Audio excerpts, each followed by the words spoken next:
What prompted the project was my own experience of motherhood. And I went back to teaching at the CUNY school where I teach, and they had this. I had to like go across campus and get a key. Of course, no one could ever find the key. It was like oversized, and then I would just go into this giant room. Actually, it was two rooms. It was like so much bigger than the adjunct office, and they had all these. It was an odd space with like barren shells and fake trees. Now, I'm really drawn to space in my work, so I actually like this space. I thought it was great and weird and perfectly suited for this odd phenomenon of nurturing my child while miles away from her. She was with my mom in Brooklyn, and I would FaceTime with them during my lunch break and say hi and check in as I was pumping milk.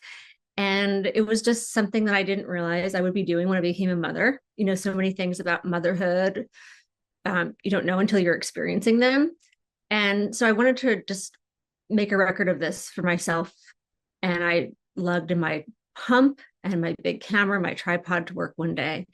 I took a photograph. And then, it was kind of that blurry motherhood period, survival mode.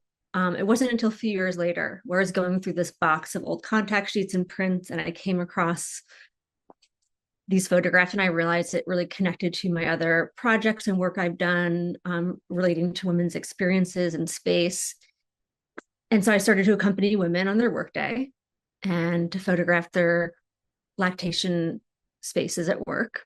And actually, the more women I talked to, the more mad I got, the more crazy it was. Women going back to work so soon after getting birth before their bodies had healed. The reason why there's lactation rooms is because there's no paid family leave. So, in addition to being this unconventional portrait of motherhood, it's also this way to like speak of the need for policy. And, what I found when I became a mom is that I felt like, oh, is this political state? It's like I felt so much more political because I realized how I raised my child has so much to do with like access to resources. And some people literally can't afford to like